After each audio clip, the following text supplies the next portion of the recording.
Om Namo Bhagavate Vasudevaya.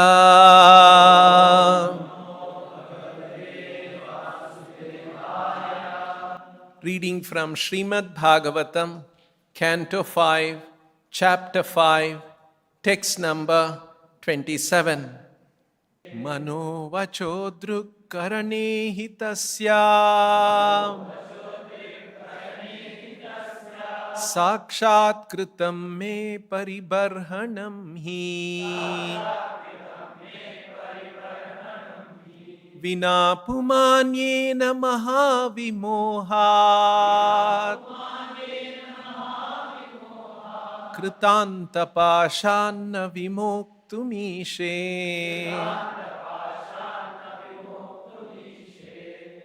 Translation and purport by His Divine Grace A.C. Bhaktivedanta Swami Srila Prabhupada.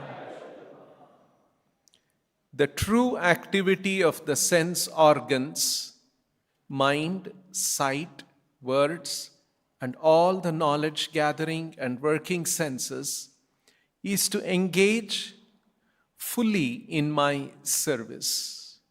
Unless his senses are thus engaged, a living entity cannot think of getting out of the great entanglement of material existence, which is exactly like Maharaj's stringent rope.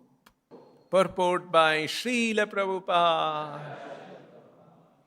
As stated in the Pancharatra, Sarvopadhi vinirmuktam tatparatvena nirmalam Hrishikena Hrishikesha Sevanam Bhaktiruchyate. This is the conclusion of Bhakti. All the time Lord Rishabhadeva has been stressing devotional service, and now he is concluding by saying that all the senses should be engaged in the Lord's service. There are 5 senses by which we gather knowledge and 5 senses with which we work. These 10 senses and the mind should be fully engaged in the Lord's service. Without engaging them in this way, one cannot get out of the clutches of Maya. Thus ends the Bhaktivedanta purport. So we have been reading in this chapter Lord Rishabhadeva's teachings to his sons, and today's verse is the conclusion of these teachings.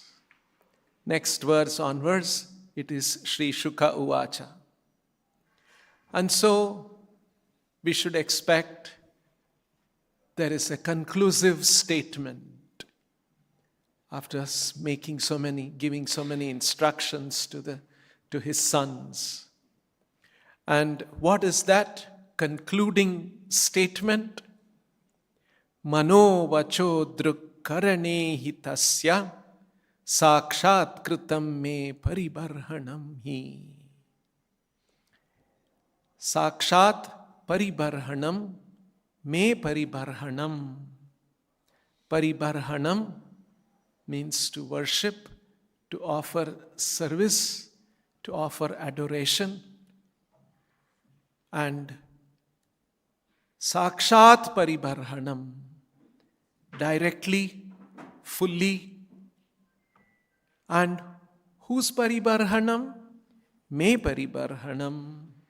Rishabhadeva is saying that one should worship, one should serve Lord Rishabhadeva, the Lord, and Rishabhadeva is an incarnation of Vishnu. And how one should do it? With manaha, with vachaha, with drik, and karana. Karana means instruments for the living entity to act in this world and for the living entity to know this world. The only way we can know this world or perceive this world is through the 5 sense organs. The way we can act in this world is through the 5 working senses. karma indriya, jnana indriya and karma indriya. And these are the instruments for the soul to act and move around and perceive in this world. And so they are called karana.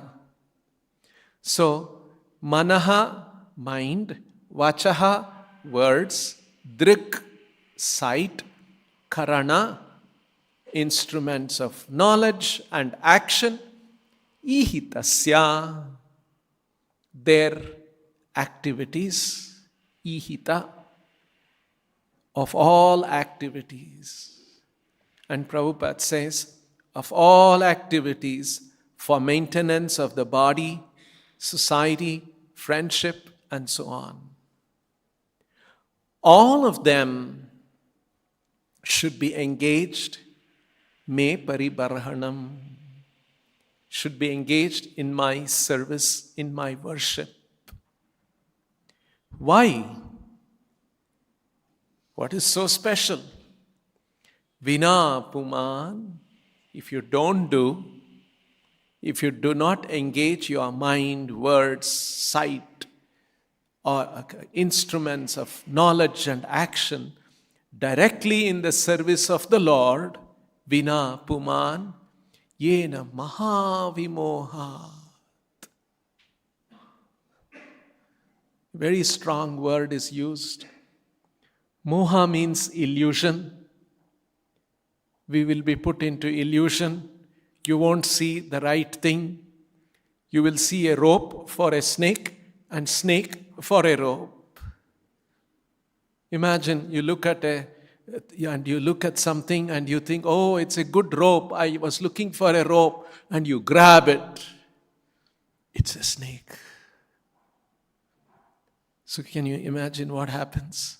Or if you think that, oh, that's a snake, and you're full of fear, and then next morning you turn sunlight comes, oh my God, that was just a rope.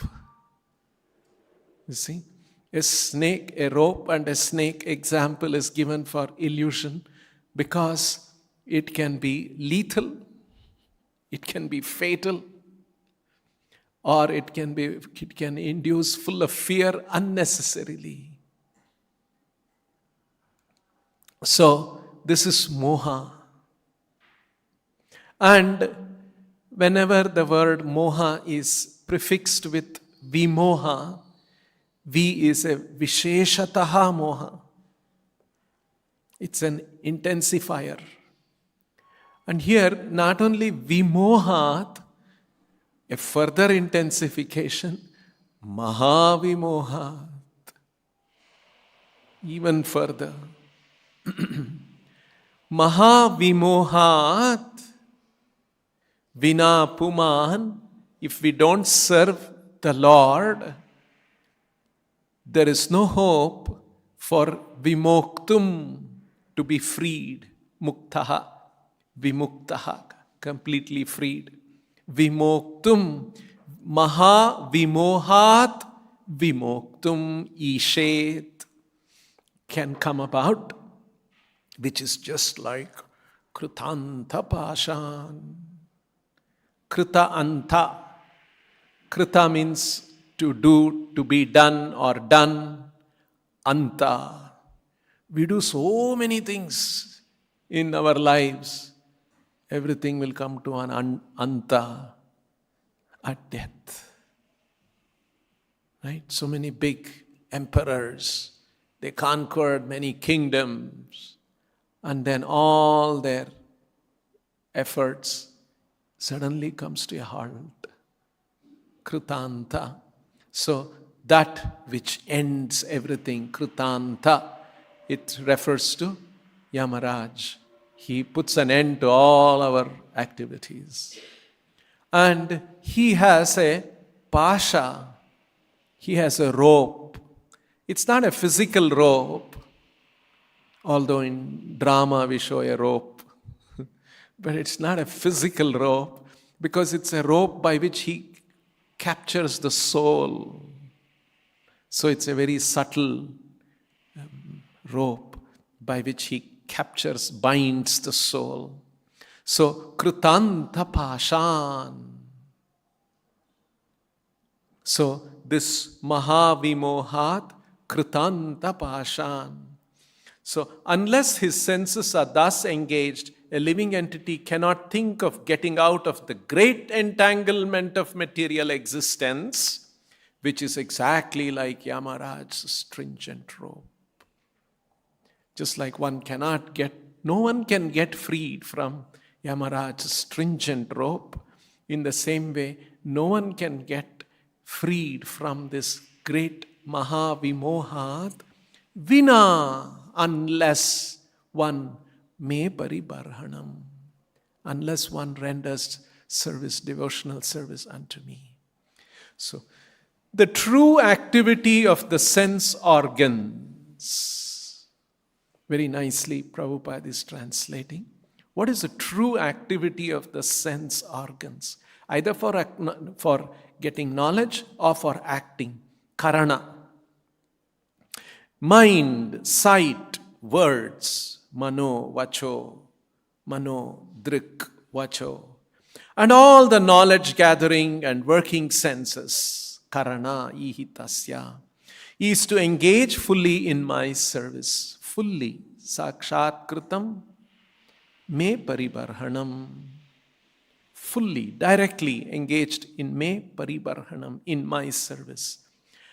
Vina, unless his senses are thus engaged, Vina, a living entity, Puman, cannot think of getting out of the great entanglement of material existence, cannot think of getting out, Vimoktum, of the great entanglement of material existence, Mahavimohat, which is exactly like Yamaraj's stringent rope, Krutanta Pashan. So, and very nicely, Srila Prabhupada has quoted this verse in the purport, Sarvopadi vinirmuktam tat paratvena nirmalam rishikena rishikesha sevanam bhaktiruchyate.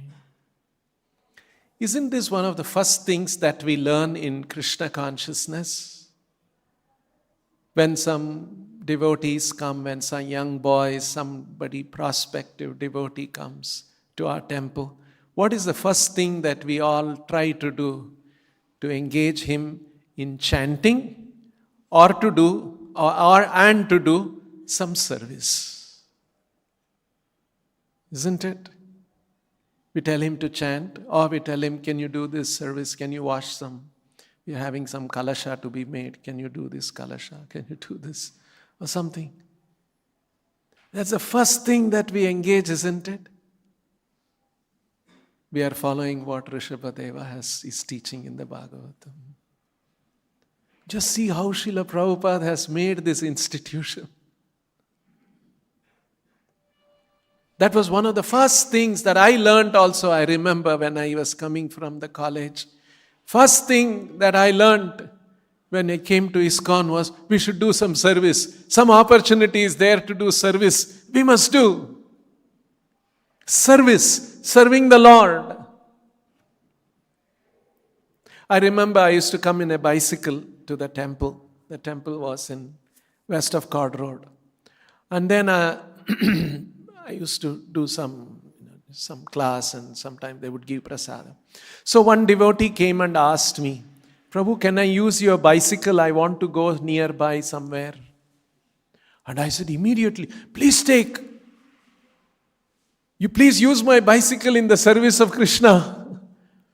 You see how the thinking is? How Prabhupada imparts this to us even at a very young age in spiritual life. Because this is me paribarhanam. It is to engage in the service of the Lord. One's mind, one's words, one's sight, one's sense instruments, working instruments, and knowledge acquiring instruments. Karana. Ihitasya The activities should be for serving the Lord, for pleasing the Lord. Me paribarhanam. In fact, like in any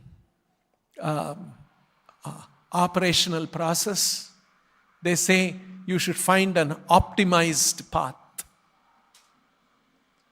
What Srila Prabhupada has done, what our Gaudiya Vaishnava Acharyas have done, they have found the most optimal path, the most optimal process, the most potent processes which can take us back to the spiritual world. Gleaning them, gathering them from all the Vedic literatures and giving it a form as an institution for us to easily get involved in and be engaged in, so that our mind, our words, our activities, everything is always in the service of the Lord. It's a great gift of life that Srila Prabhupada has given. Everything we do, we are in touch with Krishna. We come to the temple and have darshan of the Lord. Our sight is in touch with Krishna. Druk paribarhanam. We talk to somebody, tell them about Krishna. Vacho paribarhanam. And mind. We should always engage our mind in serving Krishna. There is one instruction of Srila Prabhupada wrote in a letter. We should always be thinking how to improve ISKCON. You see? This kind of an instruction. How to improve our institution. How to improve, how to expand our institution. So, that is why this is a most optimized method. But still sometimes people don't understand. I'll read this verse from the Gita. Now Gita, Krishna is saying one verse after another verse. In one verse he is saying this is very difficult process. And in the other verse he is saying it is the most easiest process. And now you can decide which one you want to take. And still some people take the difficult process. Say we are here in Bangalore. Suppose we get one of you, you'll get a reward. And then the Prime Minister says, or Rashtrapati Bhavan says, please you should come and receive the award from Rashtrapati in Delhi. Please tell us when you want to come to Delhi. We will be sending the Indian Air Force aircraft. It will pick you up and bring you straight to Delhi. But there is another way also to come to Delhi. You can come in a bullock cart. It will take about 6 months.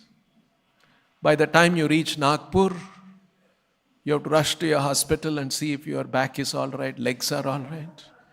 Going on a bullock cart. And then after hearing this, a person says, bullock cart is better. How stupid, isn't it? Now you look at this verse. Krishna is talking in the 12th chapter, early part of the 12th chapter. He's talking about avyakta sakta chetasam, the impersonal method of worship of the absolute truth. And for that he says, kleshodhikataras tesham avyakta sakta chetasam. Chetasam avyakta asakta chetasam.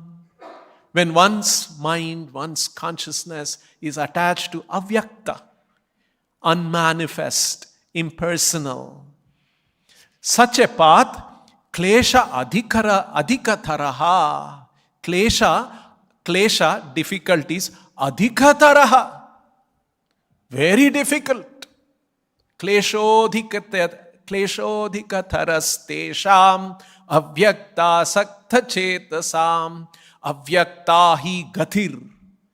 The gati of avyakta, the path, the progress on the path of avyakta, avyakta hi gatir dukkham. It is full of pain. Dukkham. Dehavadbhir avapyate.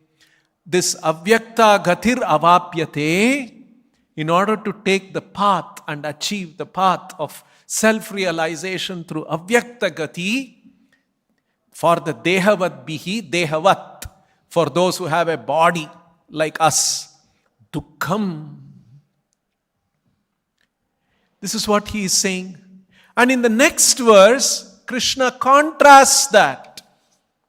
Ye tu sarvani karmani mayi sanyasya matparaha ananyenaiva yogena mam dhyayanta upasate tesham aham samudharta mrityu samsara sagarat bhavami nachirat partha maya veshita chetasam.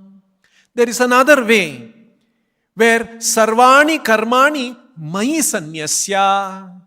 All your activities, dedicate them to me. See, same thing. Karana ihitasya me pariparhanam. What Rishabhadeva is saying. Engage all your activities in my service.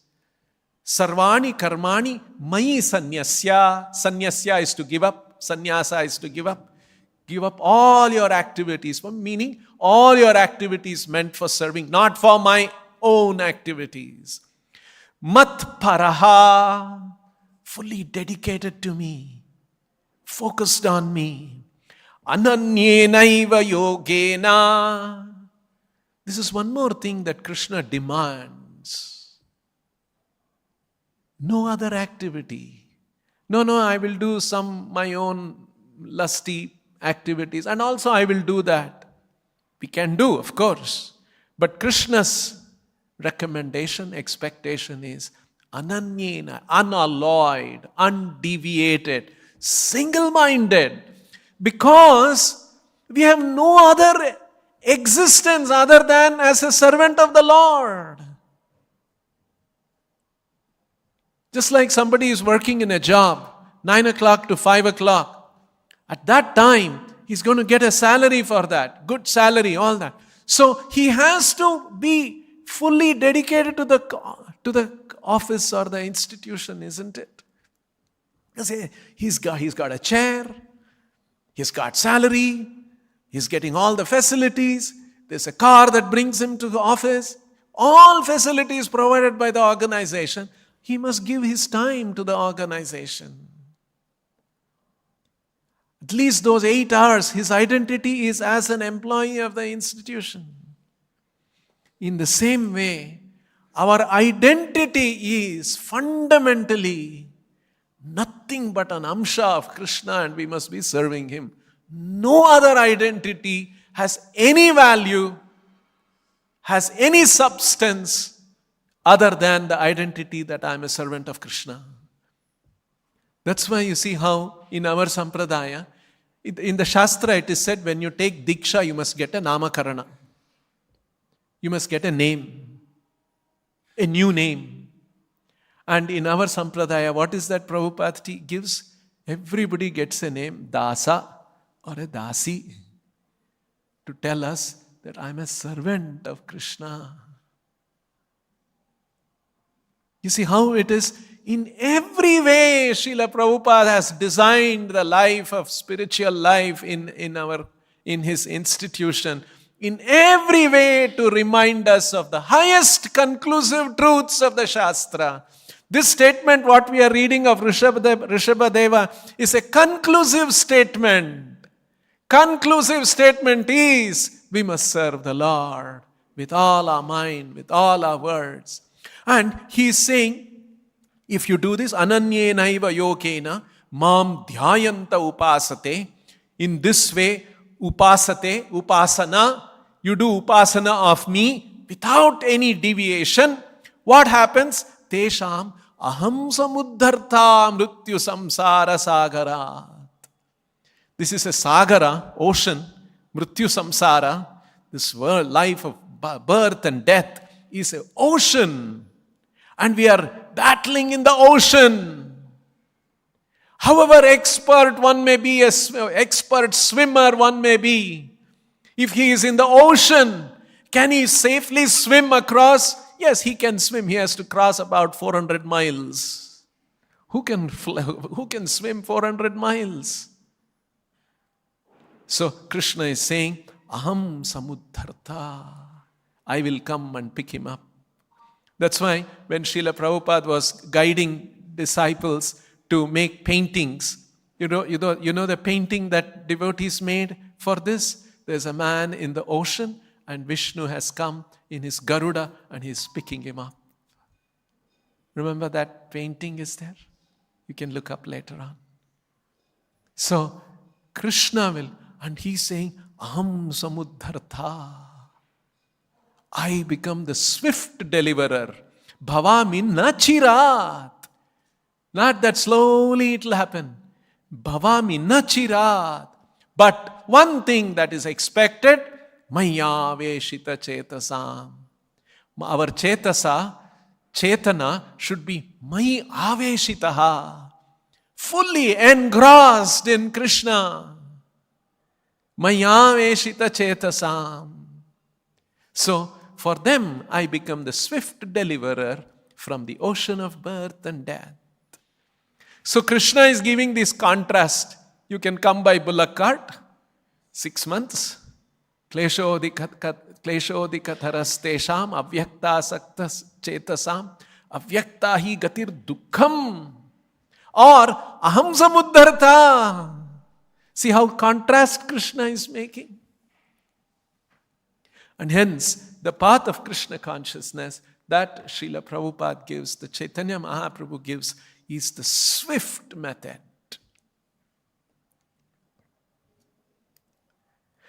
And this manaha, Prabhupada also wanted us to be, our minds to be engaged always in serving the Lord, in the institutional framework. What is it that I must be doing? What can I do to make this institution better?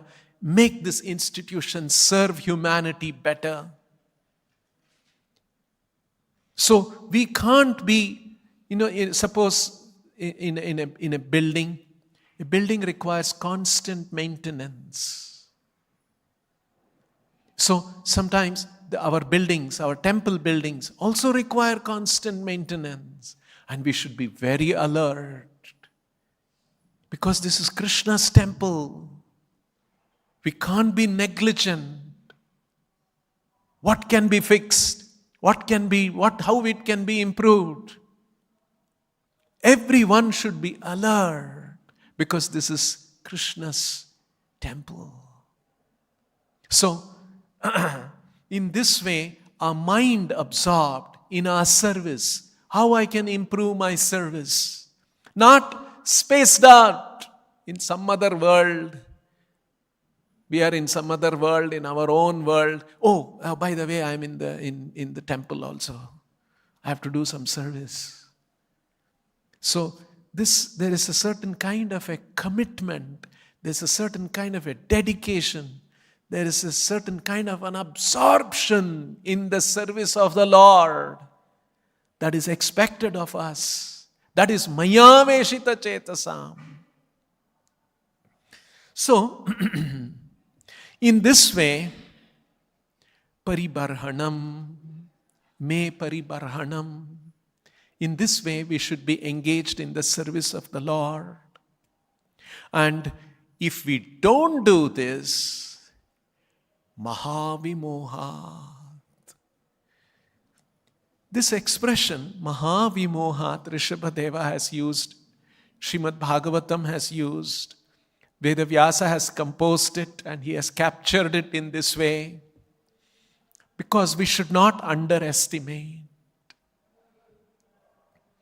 There will be sometimes very intelligent people, but this Mahavimohat is such that it will bewilder everybody.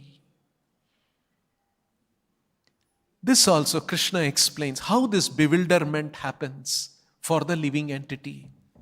Indriyani mano buddhir asyadhishtanam uchyate. I'll get that verse, one moment. Towards the end of the 3rd chapter. Here I got it. Indriyani, no, not this. Mano buddhir asyadhishtanam uchyate etair vimohayatyesha gnanam avritya dehinam. Krishna is describing how this vimohana, how this bewilderment comes about. How the living entity will get bewildered. Yetair vimohayatyesha. Through these. So what are these through which this vimohana happens? Indriyani, manaha, buddhihi. These are the 3 places in which lust sits. Kama.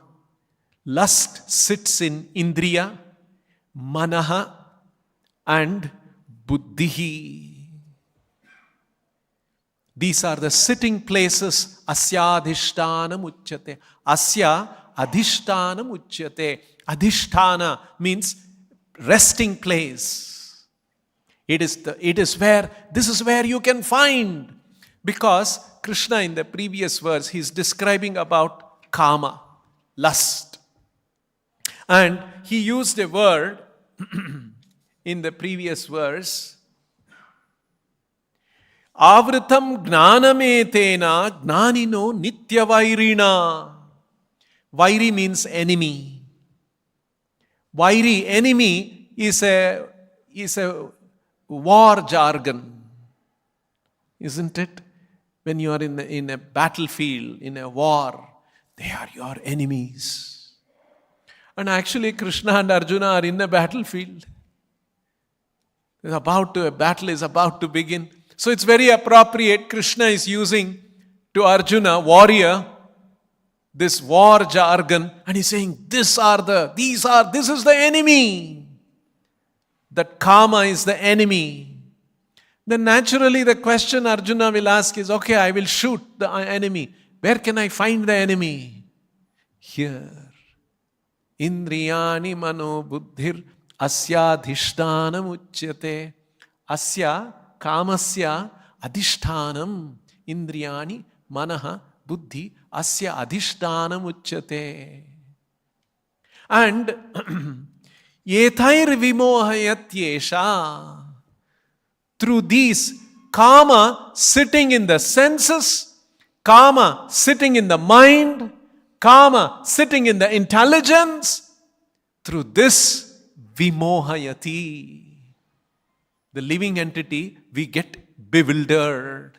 We are put into illusion. Gnanam avritya. The living entity is full of knowledge. The soul is full of knowledge. You cannot take away the knowledge. But it can become avritya, it can become avaranam, it can get covered up. Just like an electric lamp.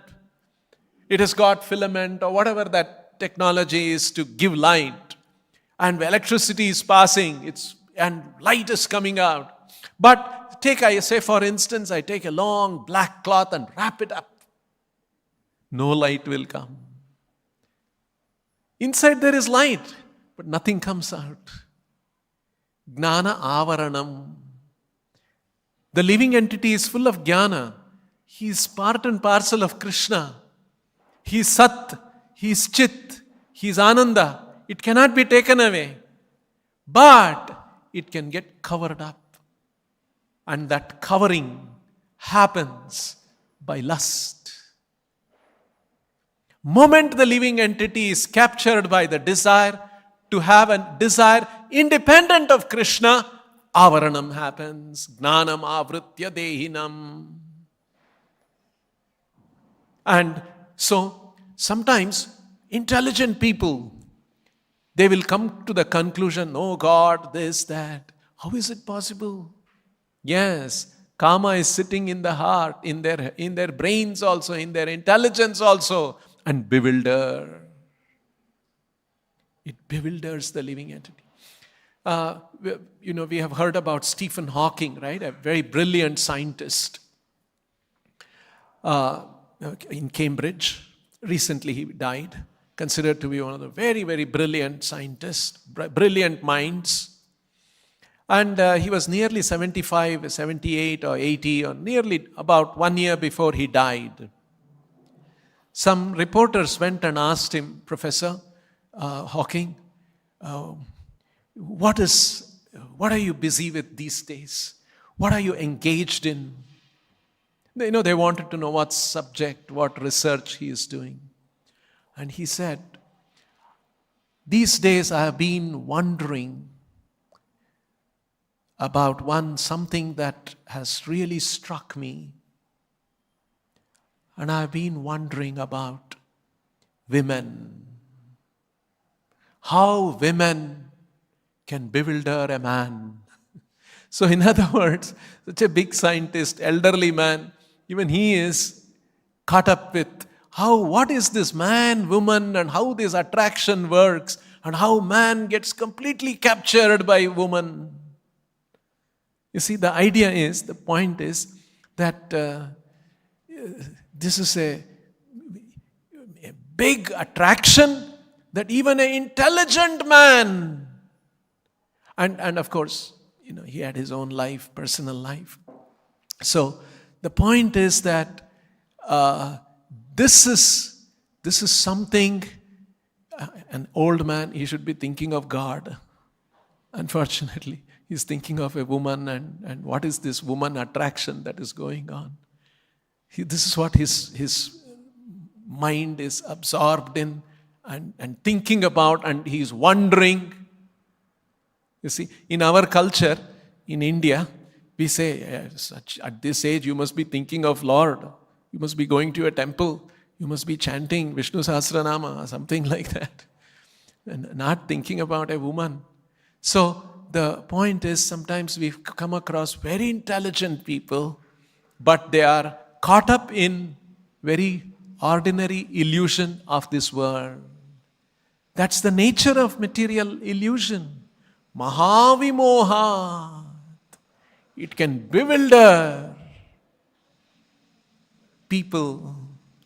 So we have to be extremely careful about these things, not to get bewildered, not to be captured by illusion. And only way it can happen is by rendering service to the Lord. And the way, you see, these are some things very special about Chaitanya Mahaprabhu. One is, we want to go back to Krishna.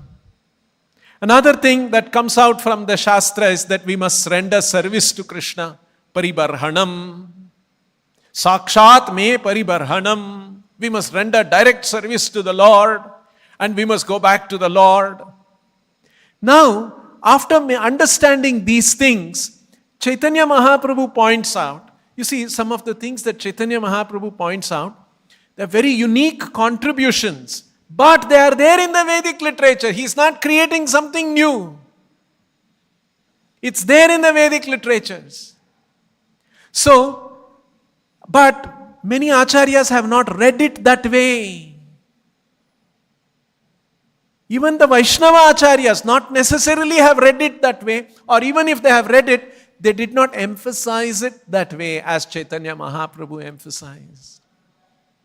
You see, we have to go back to the Lord, go back to the spiritual world, and we have to render service to the Lord, bhakti, devotional service to the Lord. And now, Krishna is saying in the end of the Bhagavad Gita, Ye idam paramam guhyam madbhakteshva abhidhasyati bhaktim mayi param krutva mameva eshyati asamshayaha. Now you see this verse, Chaitanya Mahaprabhu takes and he says, this service of giving this Yeidam paramam guhyam madbhakteshu abhidasyati, to share this knowledge, to spread this knowledge about Krishna, about surrender to Krishna. This knowledge, abhidhasyati, to distribute, to give this knowledge. Paramam guhyam. This is bhaktim mayi param krutva. This is a most exalted service one can do. And if you do that, maam eva yeshyati asamshaya, you will certainly come to me.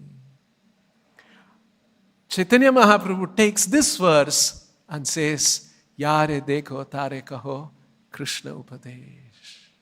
Whomever you see, tell them about Krishna. Krishna upadesh, you tell them. And Srila Prabhupada created an institution to spread this knowledge in the human society. All over the world, extensively. Srila Prabhupada wrote books, he made arrangements, he created programs to distribute this knowledge. Because this is the highest activity. And after saying this, Krishna says, one who does this, there is no one greater than, more dear to me than he who does this service. This is the greatest service. That is why I was telling that how our acharyas have found the most optimized process. Optimized for us to go back to the Lord. This is the highest service. And by doing this highest service, Krishna is saying, Asamshayam mam eva yeshyati. You will certainly come to me. Like this. There is another example of how Chaitanya Mahaprabhu reads the verses. In the Sarvani, I'll read this verse. This is in the 8th verse. Tesham satata, not that's Tesham satata yukta. One second, I'll remember that. Yudhyacha. No, not that. No. Always think of me. Mam anusmare. Tasmat sarveshu kaleshu mam anusmaram yudhyacha. Mai arpita mano buddhir mam eva yeshyati asamshayaha. Now, Krishna has said, sarveshu kaleshu mam anusmaram. Think of me always. How does Chaitanya Mahaprabhu read this verse? How does our Vaishnava Acharyas read this verse? Sarveshu kaleshu mam anusmaram can happen only when there is love. It is not a mechanical exercise. Next 5 minutes, okay, don't disturb me, I'm going to think of Krishna. No, I'm going to make it 10 minutes. Wait, I'll be thinking of, after 10 minutes I can do other. No. Sarveshu kaleshu mamanusmaram. How can a person think of someone always? Only when there is love. So in other words, Krishna is actually saying, love me. Because that's our only business, to love Krishna. Only when there is love, we will always be thinking of the beloved. No other way. It cannot be mechanical. It cannot be official. So, tasmat sarveshu kaleshu mam anusmaram yudhyacha. Always think of me means to always, that means there is a bonding of love essential. And what is the example Chaitanya Mahaprabhu gives for this? There was a woman, a married woman. She had husband, home, family, children. She had to do all those duties. But She had fallen in love with another man outside marriage, and it was a secret affair. Right? Obviously, right? In a family, husband, wife, or children, husband, children are all there. But she has got a relationship with another man. But nobody knows in the house. Children don't know. Husband does not know. Others, elders in the house don't know. She does all her work very nicely in the house. But while she is doing all her household work, what is she thinking? She's thinking about her lover. Isn't it? So this is an unusual example Sri Chaitanya Mahaprabhu gives, because the love with a paramour outside marriage will be very strong. And even though she is doing all the household duty, she is thinking of her lover. In the same way, we should be doing all our duties in our family, in our institution, in our lives, whatever that has to be done, but always be thinking of Krishna. Tasmat sarveshu kaleshu mam anusmaram yudhyacha. Do our duty, always thinking of Krishna. This can happen when there is love. Otherwise, it is not possible. So, these are all very beautiful things that Chaitanya Mahaprabhu has taught, taking the essence from all these instructions. And like Rishabhadeva is saying, our mind, words, sight, senses, everything may paribarhanam. If we don't do this, vina puman, yena mahavimohat kritanta navimoktum ishet. We will not be able to get out of this material, this illusion, this material existence. So these are very beautiful instructions that we should remember and practice in our lives. We'll stop here. Grantaraj Srimad Bhagavatam ki, Srila Prabhupada ki.